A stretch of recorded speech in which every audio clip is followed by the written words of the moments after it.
Olá a todos, eu sou Everton de Oliveira, professor Água do Instituto Água Sustentável, e esse é o nosso programa Pompa, porque o mundo precisa de água. E hoje nós trazemos para vocês o João Paulo Pérez Bezerra. É um prazer ter você aqui conosco. O João Paulo é geógrafo, mestre e doutor em geografia pela Unesp. Ele é professor da Universidade Federal da Fronteira Sul. Ele é atual coordenador do curso de bacharelado nessa universidade em Erechim. Ele é presidente também do Comitê de Bacias Hidrográficas do Rio Passo Fundo. Obrigado, João Paulo. É um prazer, como eu disse, ter você aqui conosco. Um cara que é um batalhador pelas águas aqui no Brasil. A gente gosta de ter gente como você, que tem a experiência, a mão na massa, né, para fazer as coisas acontecer, ter uma energia muito bem-vinda. Então, conta para a gente aí, conta um pouco da sua trajetória, como é que você começou com geografia e como é que você foi parar nos recursos hídricos. Por favor, bem-vindo. Bom dia a todos, a todas. Bom dia, Everton. Obrigado pelo convite, pela oportunidade. Eu Bem-vindo. comecei essas minhas interfaces aí com o mundo da gestão de recursos hídricos pelo viés do turismo e do ecoturismo. Então, Ah, que me legal. formei em turismo, aí depois fui para geografia, mas dentro ali da perspectiva do ecoturismo, obviamente a gente sempre tem que estar muito ligado nas questões ambientais. Então, Sim. foi por ali, o trajeto foi por ali. E aí, na iniciação científica, né, como muitos e muitas iniciam ali dentro do mundo acadêmico, eu tive a oportunidade de participar de um grupo de pesquisa muito importante aí para a gestão das águas paulistas, que é o GADES, lá em Presidente Prudente, coordenado pelo professor César Leal. Então foi esse o início ali dos meus trabalhos, das minhas vivências dentro de um comitê de bacia hidrográfica, né? Muito legal, muito legal. Mas e aí, como é que você foi? Você começou a trabalhar com o Comitê de Bacia, mas como é que você foi para a universidade? Conta aí para a gente saber os seus passos, como é que você foi andando para trabalhar com água dentro da universidade? Pois é, daí tem muitos meandros, né, nesse caminho, né? Eu fui trabalhar com resíduos sólidos em Belo Horizonte no mestrado, voltei, tive uma pequena consultoria ali, mexendo ali com adequação ambiental de propriedade rural, fui ao doutorado e após o doutorado a gente precisa buscar aí uma oportunidade de trabalho, né? Então os concursos são vagas bacanas, são oportunidades bacanas. E aí eu tinha essa vontade de também compartilhar um pouco do que a gente pôde construir e aprender ao longo do caminho. E a docência é muito bacana, né, Everton? É uma Sim. profissão bastante interessante para quem gosta dessa questão de trabalhar com o pessoal, participação no dia a dia com os mais jovens. E aí me concursei em 2016 e aqui estou, né? E aqui vem desenvolvendo atividades aí no Comitê do Rio Passo Fundo, onde eu fui presidente. Na realidade, em abril agora eu passei a bola para o Ademar Marques, mas eu fiquei ali por 2 mandatos, 4 anos. E as Legal. atividades aqui, elas estão muito relacionadas nessa conexão com as geotecnologias e a gestão de recursos hídricos. Então, eu tenho feito alguns estudos e algumas pesquisas, trabalho de conclusão de curso e um nível de especialização muito focado na questão da identificação de nascentes. Então, a nossa pegada hoje está mais focada ali na água superficial, no ordenamento territorial dos municípios, na preservação desses mananciais urbanos, né? Isso pelo comitê. Conta um pouquinho do trabalho do comitê. O que o comitê faz? Você ficou 4 anos lá, você conhece bem. 4 anos você ficou, não. Sim, Porque ex-presidente é igual ex-marido, é para sempre, cara. Você não sai mais, é vai para estar sempre, é sempre verdade. olhando. Conta pra gente, o que é feito ali, quais as ações do comitê? Bom, Conta pra como a gente sabe, os comitês de bacias, eles estão conectados a um grande projeto muito maior, né? A gente tem no Brasil essa tradição francesa aí da gestão das águas, a política gente. nacional, e na minha leitura o comitê é um dos principais instrumentos de participação e controle social das águas, né? É muito importante esse colegiado, né, tripartite, como o pessoal fala. Então, aqui no Rio Grande do Sul, ele é um dos estados pioneiros, né? O Comitê dos Sinos, né? O primeiro Sim. comitê do Brasil. Então tem toda uma tradição muito forte. E aqui nós temos 25 comitês em 3 regiões hidrográficas. E o Comitê do Rio Passo Fundo, ele está no alto curso do Rio Uruguai. Então as nossas águas aqui vertem para o Rio Uruguai. Então, os debates aqui, eles estão mais ou menos, foram iniciados ali em 2008, 2012, né? E aí o nosso plano de bacia, a fase A e B, né? Eles foram impetrados aí, eles estão no papel a partir de 2014, 16. E o foco aqui no Comitê do Rio Passo Fundo, é um comitê que agrega aí 25 municípios, ele está muito centrado na questão da disponibilidade hídrica e na questão da qualidade, né, no enquadramento dos corpos hídricos. Então, quando eu cheguei lá no comitê, que foi 2016, a grande tarefa do grupo que já estava ali há muitos anos era manter a qualidade dos canais fluviais do Alto Curso. Nós temos uma grande cidade no Alto Curso, que é a cidade de Passo Fundo, Sim. e como a gente sabe, depois que o rio Passo Fundo cruza a cidade, ele sai da cidade muito poluído. Então, esse era um grande desafio do comitê. Um outro desafio aqui, a região tem uma vocação agrícola muito forte, e o que é muito bom, né? O nosso agronegócio é pujante e importante, mas ele também precisa olhar para algumas práticas conservacionistas. Então, esse era um desafio também do comitê, de dialogar com esses usuários consultivos, né? Pessoal aí que busca água para a agricultura, e a gente precisava, então, construir um bom diálogo para melhorar essas práticas, principalmente de conservação de solo e práticas nesse sentido. E um terceiro eixo de trabalho do comitê sempre teve muito relacionado com os usuários do setor de energia. Nós temos uma grande produção de energia na bacia, a Engie está aqui, e é uma, poxa vida, né, um reservatório aí já antigo, o reservatório do Rio Passo Fundo. Então, a gente precisava sempre preservar essas águas para que eles tivessem quantidade e qualidade também, para continuar gerando energia, renda, como eles fazem, né? E por fim, quando eu assumi lá, a minha missão ali foi tentar trazer os municípios para próximo do comitê, prefeitos e vereadores, né? Que é um desafio para todos os comitês, principalmente aqueles que não têm muita verba, né? Então, os municípios, eles estão um pouco distantes ainda, mas foram esses os eixos de trabalho que a gente tentou executar nos últimos 4 anos. E agora, daqui para frente, o plano de trabalho está focado na revisão do plano de bacia. Então, esse foi um ciclo, né? O comitê foi instituído, construiu o plano de bacia, algumas metas não foram atingidas, a gente está passando um momento de fragilidade do sistema gaúcho, né? Então, agora a gente vai rever o plano, vamos olhar para o plano de novo para ver o que é exequível, para ver o que vai dar pé, o que realmente é possível de fazer. Interessante, interessante. Você, com essa sua experiência aí, como é que a gestão e o planejamento, né, o manejo de bacias hidrográficas podem contribuir para a segurança hídrica e reduzir as crises? Você falou da situação, do momento aí, do momento gaúcho. Conta para gente, como é que o planejamento, muita gente pensando junto, como é que consegue melhorar essa situação? Isso é um baita desafio, né, Everton? A gente tem. É sempre muito mais caro tentar resolver o problema quando ele está acontecendo, né? E parece que no Brasil o planejamento ele é muito, muito forte. A gente tem grandes escolas, né, de planejamento no Brasil, mas eu tenho dentro da minha pequena experiência, me parece que fica muito no papel ainda, né? Então, acho que esse é um primeiro desafio. A gente tem matrizes teóricas, metodologias consolidadas, grandes cérebros aí, o pessoal, poxa vida, dá para citar IPH, IPT, INPE, Unesp, Unicamp, as federais, tem muito conhecimento, mas a gente não consegue convencer os nossos gestores que a questão das águas ela precisa ser encarada como política pública, como uma questão de Estado, não de governo, né? Então parece que tem um ciclo assim, um vai e volta e vai. O planejamento para mim é fundamental, né? E não só um planejamento de cima para baixo, aquele planejamento estratégico que chega impondo as coisas para o município ou para os usuários.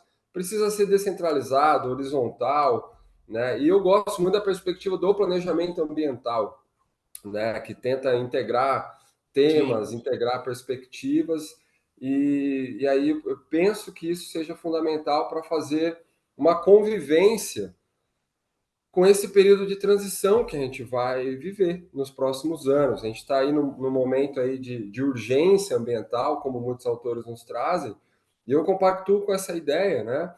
O ciclo das águas, né? Ou para quem prefere o ciclo hidrológico, eu tenho a impressão, e o IPCC também tem uma impressão, né? Que vai mudar, os quantitativos vão mudar, as regionalizações vão mudar, e a gente precisa trazer justiça climática, né? Aqui, especificamente no Alto Uruguai, a seca e estiagem, ela está aumentando os dias consecutivos, né? E ao mesmo tempo, a concentração de precipitação, tá? Ela se mantém o total anual, mas está distribuída em menor tempo. Isso é, isso é ruim para todo Claro. mundo, né? E aí qual a solução? Planejar ou simplesmente construir reservatórios artificiais para poder irrigar na seca e reservar quando vem muito? Então, a minha maior preocupação não é a falta de planejamento, mas é a, como é que eu posso usar um verbo adequado aqui? É não usar o planejamento que a gente já tem, entende? A Sim, gente já tem bons planos, a gente tem bons documentos, mas os governantes que estão ali naquele momento, eles não olham para isso, precisa sair não do olham papel, para precisa ser executado, né? Sair do papel. isso. Mas Não tem é jeito. fundamental, né, para conviver com a crise de gestão das águas. Eu lembro quando aconteceu todo o problema aí em São Paulo, muitos falaram crise hídrica e tal. Parece que a gente coloca a culpa da dinâmica do ciclo hidrológico, mas me parece que é uma crise de gestão, né, de decisão ali do povo que tem a caneta, né? Não sei, posso estar É. equivocado, mas enfim. Planejamento é fundamental e eu compactuo muito com a tua ideia e trabalho com a perspectiva teórica da geoecologia das paisagens, que é uma galera ali de Cuba que tem uma pegada forte do planejamento ambiental e sabe muito, o centro de estudo lá de Cifuentes, eles trabalham muito bem o planejamento, né? Eles têm que conviver com tornados e com eventos extremos sempre, né? Então, o planejamento para eles é muito importante, eles têm uma perspectiva bem legal, é a perspectiva que eu trabalho nas minhas pesquisas. Ah, interessante. Ainda mais que a gestão em ilha sempre é mais complicada, né? Porque ah, tem menos água, essa que é a verdade, né? Você não tem muito o que dizer, né? Mas é interessante. Deixa eu fazer uma pergunta. Você está falando isso daí, quais são os desafios, então, para a gente fazer essa gestão dos recursos hídricos acontecerem para que o nosso futuro seja melhor? Claro, a gente criou o Instituto Água Sustentável, o nosso objetivo é que a gente conscientize pessoas, né? Mais pessoas, para que essas pessoas consigam fazer pressão política para que os políticos pensem em água. O político não pensa em água, é o que você falou lá atrás. Senão a gente não vai fazer acontecer as coisas. É o que eu sempre digo. O político faz o que o eleitor dele pede, porque ele precisa de voto, né? Se a gente não pedir, não vai fazer, não vai sair, né? Então tem que ter conscientização, né? E o que você vê que a gente precisa fazer para melhorar o nosso futuro? Não só no Brasil, mas se você pensar em países desenvolvidos, eles também têm um problema enorme, porque eles usavam uma ideia do passado que não funciona mais. Vai faltar água, independentemente das questões climáticas. A forma de gestão de vários países estava equivocada, né? Estava equivocada. Vai ter que começar a repensar, armazenar água, fazer alguma coisa assim. O que você acha sobre isso? Pô, Everton, me dá aí uns 2 anos, eu te devolvo daqui a pouco uma resposta. Pergunta É, difícil. é difícil, isso aí é difícil. Mas eu tenho a impressão que isso está muito conectado com a forma, claro, uma visão muito pessoal agora e abstrata, né? Aquela história da substituição do ser pelo ter, né? A gente está vivendo um momento, o Schopenhauer falava muito isso, aquele filósofo e tal. A gente está muito focado nas nossas realizações fora de nós, né? Os objetos, nas conquistas profissionais, grana, enfim, isso tem uma conexão com a forma como a gente se relaciona com o meio, com a natureza. E me Claro. parece que esse momento que tu trabalha da sensibilização, conscientização, é fundamental para a gente superar um pouquinho disso, né? E o desafio é tão grande que a gente tem aí, poxa, sei lá, eu vou falar um número aqui de forma irresponsável. 70% do planeta precisa consumir mais, né? E Opa, isso significa usar muito mais água, né?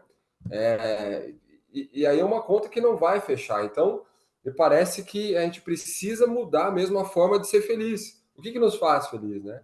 Então, eu venho pensando muito sobre isso. E trabalhar com a criançada, com os adolescentes, é fundamental por isso, para que eles tenham um outro sonho, diferente do nosso, né? Que era um sonho tão predatório, né? Então, me parece que esse é um ponto, né?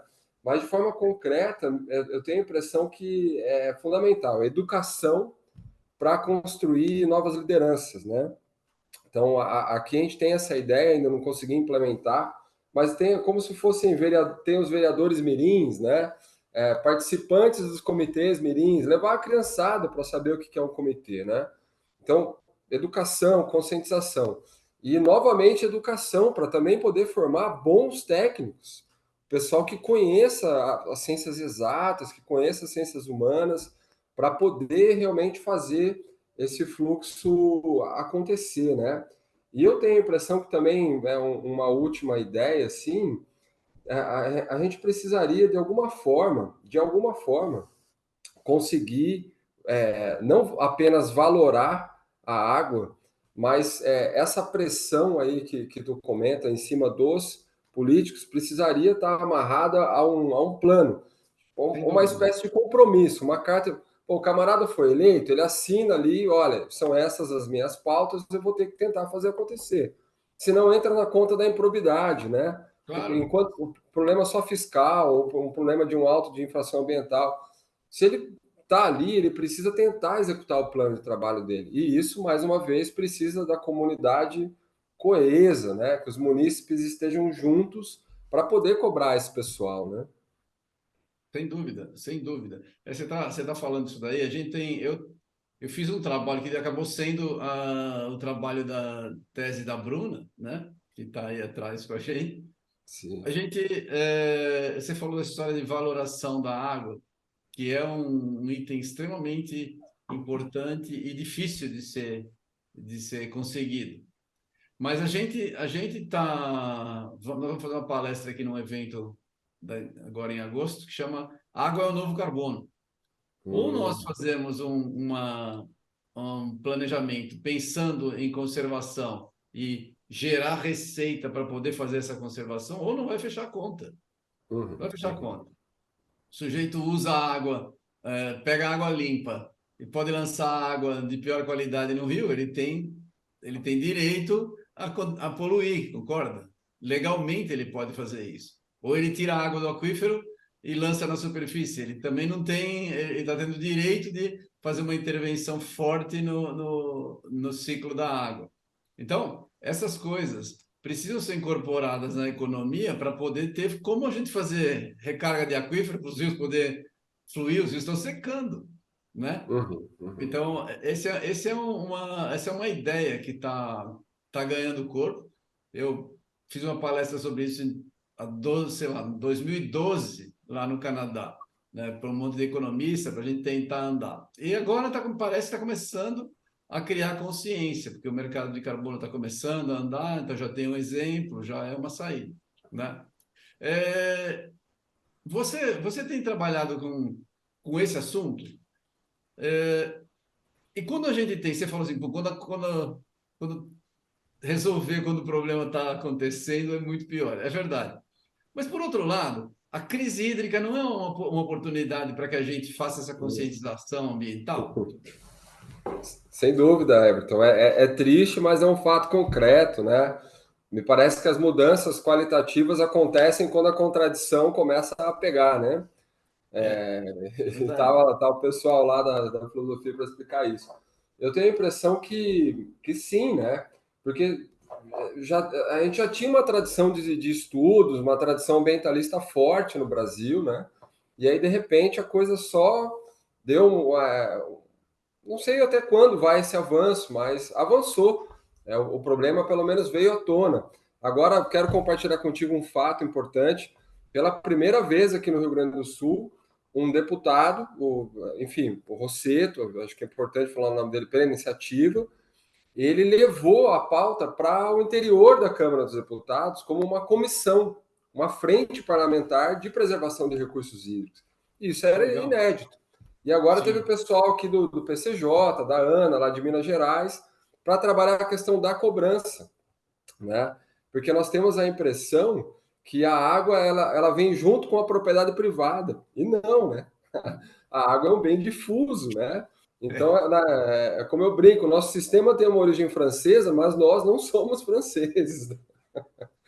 Então, tem um pouco essa perspectiva aí. Então, acho que isso é importante, né? Tem algumas questões acontecendo. A minha preocupação, mas é uma preocupação pessoal, é que, novamente, eu não tenho nada contra as engenharias, inclusive eu farei engenharia em breve, assim que eu tiver um tempo, eu quero fazer uma engenharia, não consegui ainda, mas as soluções técnicas, apenas a solução técnica, Não, não funciona. ela, né, como tu muito colocou, a gente precisa sensibilizar, conscientizar, fazer pressão política, né? Então, a questão é complexa no sentido do Henrique Leff, lá de complexidade ambiental. E aqui, pelo menos, alguns processos, alguns movimentos acontecendo, mostram essa tendência de que sempre há uma força na técnica. Ah, está faltando água? Então vamos dar dinheiro do Estado para perfurar mais 600 poços. Ah, faltou água? Vamos fazer um programa aqui para fazer 6.000 açudes. Entende? E isso pode aumentar o problema, porque pode concentrar o Claro, uso da água. Onde é que vai ser esse poço, né? Quem que vai receber esse açude? exato. Então, De né, onde vem a água? No final das contas, é de onde vem a água? Você vai ter que repor a água que você está usando. De onde vem a água?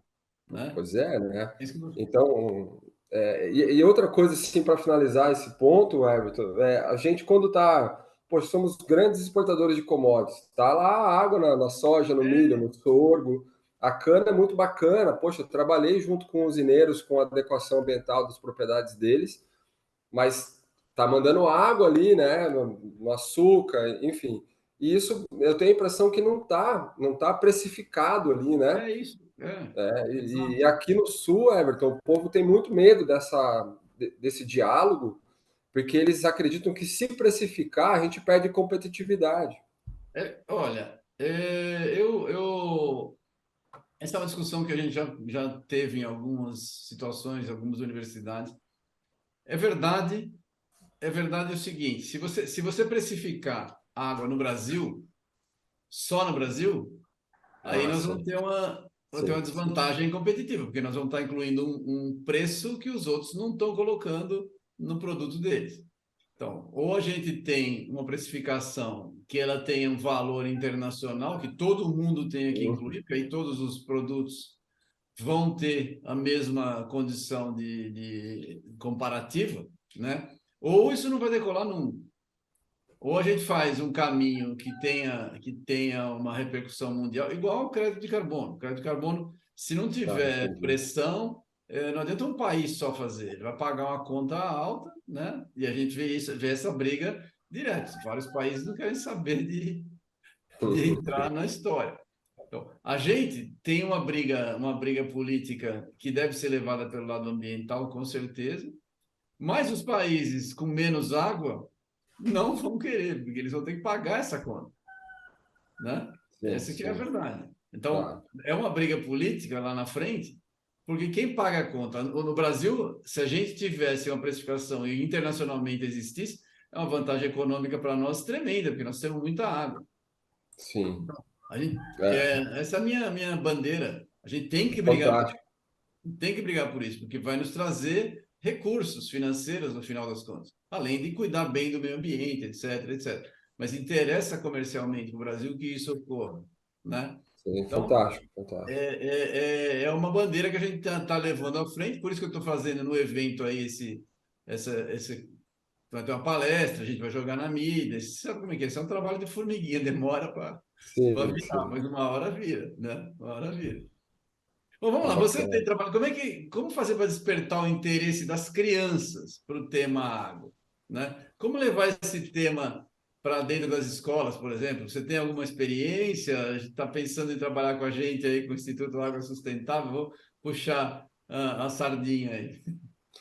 Sim, pois então, eu tenho pouquíssima experiência com crianças, na verdade, né? E as experiências que eu tive foram bem distantes, mas eu trabalhei como educador ambiental, enfim, ali perto do turismo. Mas acho que é fundamental, né? E aí, poxa vida, a gente tem aí as artes, né? Tenho a impressão que essa tríade, pedagogia, o universo das artes e o conteúdo tão sensível como a Sim, questão da água, né? Eles fazem aí um jogo muito bom, né? Aqui, sim. por exemplo, agora aí com esse projeto tão importante que vocês têm aí, Cidades Salvem Seus Rios, né? Uma baita iniciativa, né? Tive a satisfação de conhecer e de me aproximar aí do grupo de Legal. vocês, da equipe de vocês, através dessa perspectiva. Eu acho que penso que é uma solução muito bem alinhada, né, com as necessidades, né? De realmente levar esses conteúdos de uma forma com a construção daquela transposição didática, né, com conteúdo adequado para a faixa etária, né? E essa galerinha que tem acesso a essa vivência, sem dúvida nenhuma, quando eles estiverem ali com 12, 14, 16, eles já vão estar ali atuando como lideranças, né? Replicando as ideias, e é muito provável que também se aproximem desse universo profissional, e acho que é fundamental. E a galerinha, eles cobram dos pais, né? Eles cobram dos tios, Muito tal. bom. Então é um efeito cascata positivo, assim, né? É fantástico, né? É verdade, é verdade. A gente acha assim, uma das coisas que a gente precisa fazer, que eu entendo, é que a gente tem aquela história do cara aprender, ele aprende o ciclo hidrológico, mas ele não vê o ciclo hidrológico, né? Sim, É que quem trabalha com água vê o tempo inteiro isso daí, você passa a raciocinar, digamos assim, é aquele raciocínio latente. Você vê uma coisa acontecendo com água, seu cérebro lá tá já, processando sem sim, você pensar. Chegar nesse nível é uma coisa super difícil. Então, a gente precisa criar essa consciência coletiva, né, vamos dizer assim, onde as pessoas se preocupem com o assunto. Então, por exemplo, na minha opinião, se a gente faz algo que as pessoas, elas mesmas, tenham a iniciativa de colaborar e o resultado aparece, elas têm muito mais motivação para continuar fazendo. claro, claro. Deixa de ser etéreo, né? Então, quando você começa a falar na cidade, aí você fala, passou a água, passa por dentro da cidade de Passo Fundo e o rio sai bem pior.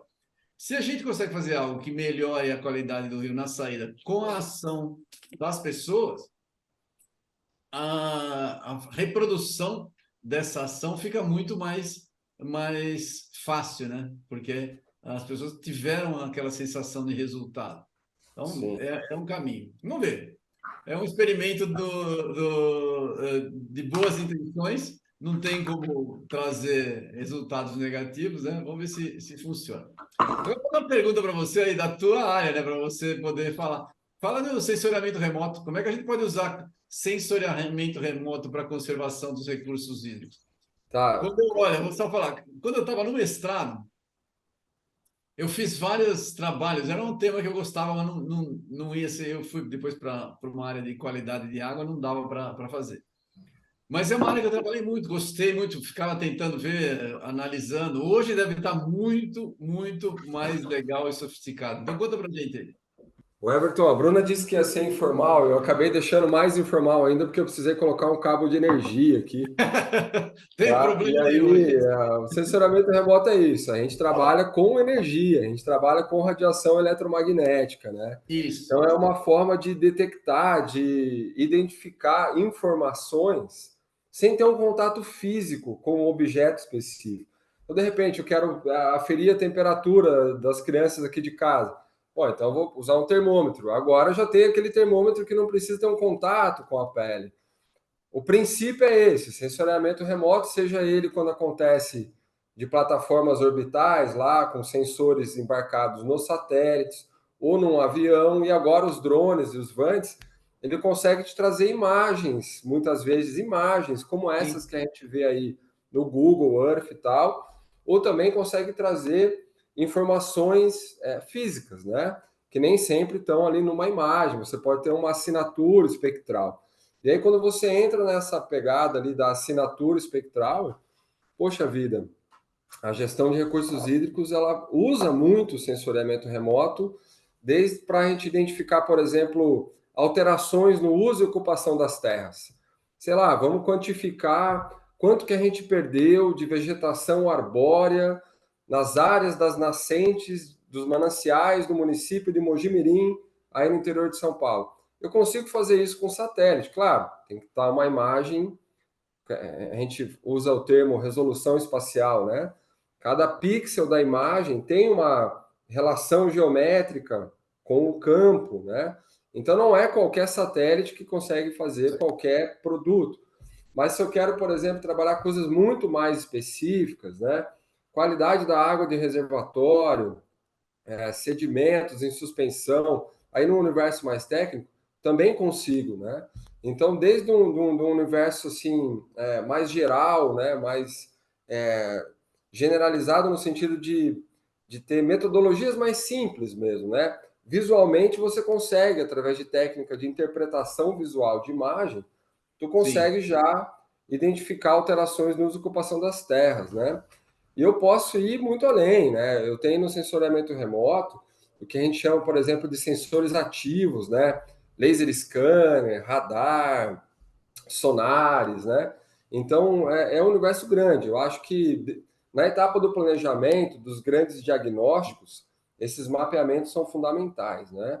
E o pessoal que usa a água como fonte de renda, como por exemplo as grandes multinacionais aí do setor elétrico, eles já estão fazendo vários monitoramentos através de sensoriamento remoto, né?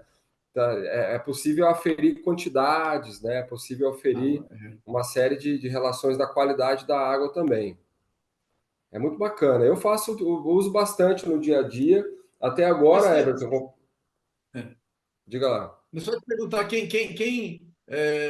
eu consigo pensar nas empresas hidrelétricas, mas quem mais, para quem tá assistindo aí e se interessa pelo assunto, quem mais pode comprar esse serviço? É só governo que compra? Não, não, não, não. Muitas empresas elas precisam fazer, enfim, checklists, né? Relatórios de monitoramento, comprovar para os seus parceiros de negócio que a coisa está ok, né? Ainda mais agora, dentro dessa perspectiva do ESG, de Sim, conformidade ambiental, é muito importante. O próprio mercado de carbono que tu citou também usa muito sensoriamento remoto para fazer os quantitativos iniciais, para fazer as comprovações, né, de que vamos dizer assim, que a floresta ainda está lá, né? Então, tem vários segmentos. Dentro da perspectiva ali dessa pegada preservacionista, eu sempre é. compartilho com os nossos discentes aqui que os ambientalistas também usam sensoriamento remoto, porque através dele você consegue Claro. mostrar um problema, você consegue quantificar um problema. E você não precisa ser um grande especialista. No Google Earth você já consegue extrair algumas informações.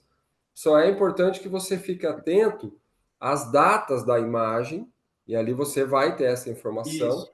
né? A data da imagem é muito importante e qual foi o satélite que gerou aquela imagem, para que você tenha o mínimo ali de informação sobre aquilo que você está falando, né? É verdade. Muita gente não sabe que no Google Earth você pode mudar Ah, e ver sim, imagens anteriores, né? Depois fazendo você tem série uma histórica, comparação. né? Tem uma avaliação histórica, é muito, muito legal. Não, esse trabalho é bem interessante. As pessoas precisam conhecer melhor, precisam usar, grandes empresas usam, mas eu também acho que tem hoje um alcance muito maior, né? Tem um alcance muito maior. Você falou com drone e com Vant, você consegue ter uma resolução impressionante, né? Você consegue fazer Sim. para uma fazenda só, para uma área bem menor, que Ah. antigamente era mais difícil, tinha uma resolução um pouco para satélite. Qual é a resolução melhor que satélite dá hoje? É a mesma de 20 anos? Não. Não, mudou muito, né? A gente tem aí uma evolução grande nas geotecnologias. Para quem gosta do assunto, deve lembrar da missão Landsat, né? Lá dos nossos estadunidenses, da NASA, e tinha uma resolução espacial baixa, né? Então, tu imagina, É. em um pixel é aquele quadradinho da imagem digital, né? Ali dentro você ia ter uma média de tudo que está ali. Então, cabe casa, cabe piscina, cabe a rua, porque são 900 metros quadrados, né? É muita coisa. Hoje nós temos satélites aí muito robustos, na casa dos centímetros já, né? E agora com essas aeronaves remotamente pilotadas aí, Claro que é um custo, eu preciso fazer um voo, tem que Claro. ser informado lá para o DCEA e tal, tem toda uma questão técnica, né? Mas eu consigo ter resolução espacial de centímetros, assim, 1 centímetro por pixel. Se tu quiser, claro, fica uma imagem pesada para processar e Sim. tal. Né? Mas é muito importante que a gente use essas tecnologias, né, Everton? E eu tenho a impressão que uma das possibilidades grandes está muito relacionada à água superficial, né? Identificar as nascentes para a gente poder cuidar. Então é um ciclo daquela conhecer para preservar, né? A gente consegue mostrar, olha, em 2022, no mês de agosto, eu tenho árvores nas nascentes e é fundamental. Vamos fazer um voo com o Vant, vamos fazer uma nova imagem daqui a 3 meses. Aquele fragmento florestal ainda está ali, as condições do entorno ainda são aquelas, né? Então é no sentido de monitoramento, é uma baita ferramenta. Sem dúvida. A gente entrevistou o Raoni do Map Biomas lá, Ah, né, que é um legal. trabalho muito legal, muito Fantástico. legal. Você vê, você consegue prever até onde está o desmatamento e onde vai acontecer mais desmatamento. É muito interessante o trabalho, né? Ou seja, você consegue não necessariamente estar com polícia local, mas você consegue fazer com que esse policiamento seja efetivo nos pontos que interessam, né? Claro, Sim, claro, claro. é é interessante, é bem interessante o trabalho. Eu gosto muito. E acho que essas coisas têm que evoluir para um país do nosso tamanho. A gente precisa se apoiar em ferramentas. Não dá para achar que vai fazer localmente tudo, né? Não tem jeito. Essa iniciativa, o Map Muito legal. Biomas, é fantástico, né? Ah, é muito legal, é muito legal. Eu gostei bastante. A gente entrevistou o Raoni, ele faz um trabalho bem legal. Eu gosto bastante do que está sendo feito. Eu também acho que sim, se a gente precisa fazer um planejamento no Brasil. O exemplo que eu sempre dou, assim, graças ao trabalho lá do Map Biomas, a gente conseguiu chamar atenção para um problema que as pessoas não veem, que é que a gente está secando os continentes. A gente está tirando água dos continentes, acelerando o fluxo dela para o mar, né? Que a gente lança tudo no rio, né? E aí o rio, a função dele é levar para o mar, né? Todos os rios vão acabar de alguma forma no mar. E a gente está tendo menos água nos continentes mesmo. Precisa repor em aquíferos. E isso a gente enxerga e precisa fazer parte do planejamento. Muito bom, muito bom. O, A gente está com um papo muito bom aqui, mas o nosso tempo já está chegando no final. Eu gostaria que você fizesse um encerramento, passa uma mensagem para as pessoas aí, para os trabalhos que estão sendo feitos aí no Rio Grande do Sul.